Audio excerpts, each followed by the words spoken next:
पीले दांत वाली बहू। रंजना कभी ब्रश नहीं करती थी। उसे कितनी बार उसके माँ बाप ने डांटा, लेकिन उसका कोई असर उस पर होता ही नहीं था, जिस कारण से उसके दांत पीले पीले हो जाते हैं। शादी के बाद। अरे बहू, वैसे तो तुझ में कोई कमी नहीं है, पर तेरे दांत इतने पीले कैसे हैं बेटा? कैसे मतलब? कोई सर्जरी थोड़ी ना कराइए। वो तो क्या नाम, मैं ब्रश नहीं करती थी तो पीले हो गए। अब क्या करूं? आप कहे तो लाल करवा लूं या फिर काले? यार ये क्या है, क्यों माँ से लड़ रही हो? लड़ रही हूँ? अरे मैं लड़ रही हूँ या ये बोल रही है कि दांत पीले हैं, पीले। अरे तपस्या थोड़ी ना की है इन्हें पीले करने के लिए। बकायदा ब्रश नहीं किया है 20 साल तक, तब जाकर। छी, कैसी बात कर रही हो? ये उस वक्त तो पीले नहीं थे जब हम लोग तुम्हें देखने आए थे। अरे तब साफ करवा लिया होगा डेंटिस्ट के पास जाकर। अब देखो कैसे पीले पीले लग रहे हैं।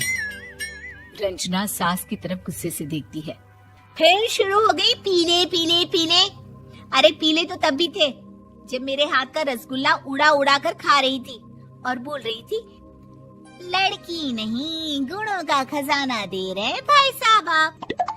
खैर, अब वो लोग करते भी तो क्या करते, पीले दांत वाली बहू पल्ले पड़ी थी तो झेलना तो था ही।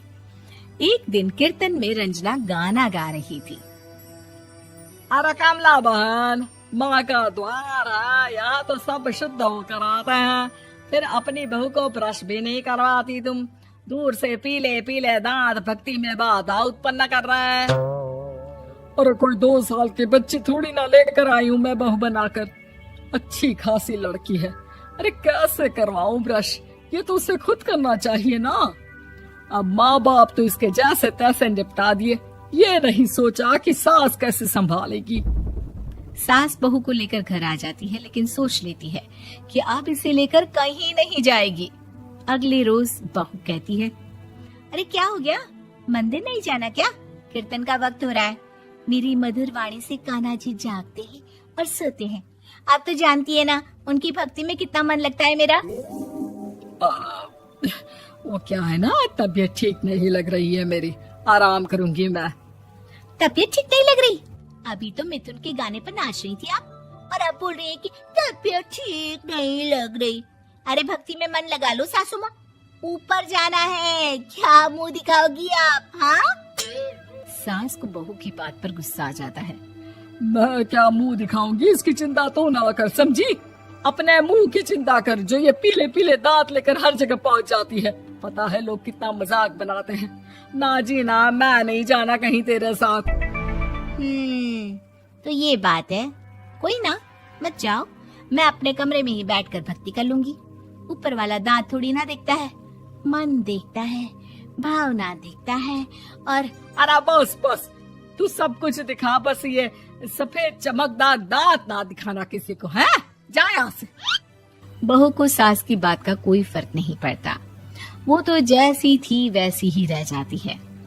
सुबह नहाकर किचन में खाना बनाना, फिर खाना खाना, कीर्तन भजन करना और सो जाना। एक दिन, माँ जी मैं सहेली के घर जा रही हूँ, शाम को लेट आऊंगी।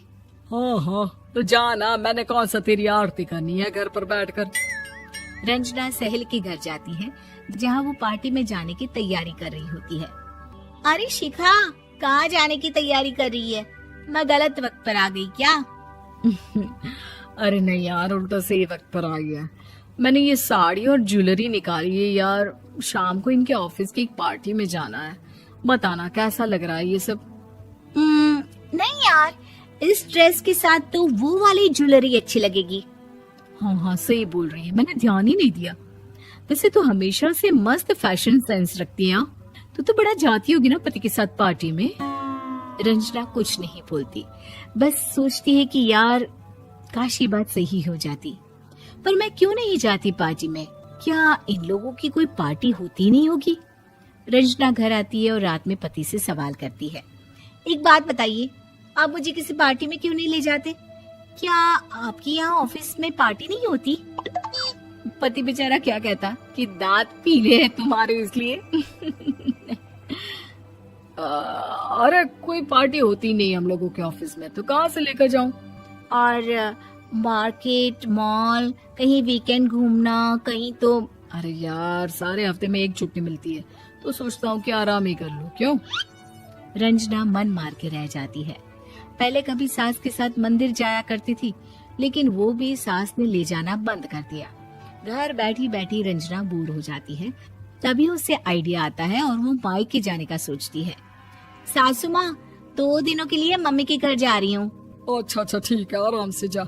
और हाँ, माँ से कुछ अच्छी आदत सीख कर आना कि कैसे शरीर के हर भाग की तरह दांतों की सफाई भी जरूरी होती है, समझी? शुरू हो गई ना आप। वो लोग आपकी तरह नहीं है कि छोटी छोटी बात का बतंगड़ बना दे। उन लोगों के लिए मैं मायने रखती हूँ, ना कि मेरे पीले पीले दांत। रंजना माँ को बिना बताए उन लोगों को सरप्राइज देती है, लेकिन जैसे ही वो दरवाजे पर पहुंचती है, अंदर देखती है कि घर वाले कहीं जा रहे होते हैं। अब माँ, काश रंजना दीदी के दांतों वाली प्रॉब्लम नहीं होती, तो वो भी हम लोगों के साथ चलती ना बुआ जी की बेटी की शादी में। हाँ बेटा, लेकिन अब उसे कौन समझाए कि उसको उसके पीले दांत नहीं दिखते, लेकिन उसके आसपास के लोगों को कितना एम्बैरेसिंग फील कराते हैं। मुझे तो कितनी बार उसके स्कूल की टीचर ने शिकायत की कि उसके साथ कोई लड़की बैठना भी नहीं चाहती, और ना ही कॉलेज में कोई उससे बात करना चाहता था। लेकिन पता नहीं क्यों उसे ये बात समझ में ही नहीं आती। कोई कमी नहीं है उस लड़की में, बस यही कि दांत पीले हैं।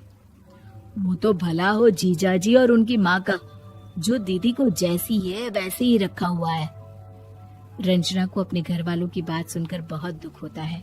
वो सोचती है कि वो क्या करे, लेकिन फिर वो सीधा डेंटिस्ट के पास जाती है, अपने दांत चमकाती है और कसम खाती है कि वो रोज ब्रश करेगी। अरे क्या हो गया? तुम तो 2 दिनों के लिए गई थी ना, पर कोई ना, अच्छा है, चलो आ गई तो। रंजना सास के सामने आकर खड़ी हो जाती है और पूरी स्माइल करती है, उसके चमकदार दांतों को दिखाती हुई। हैं? चले मंदिर। माँ, मुझे माफ कर दीजिए, मैंने आप लोगों को बहुत एम्बैरेसिंग फील करवाया। मैं आज से रोज ब्रश करूंगी।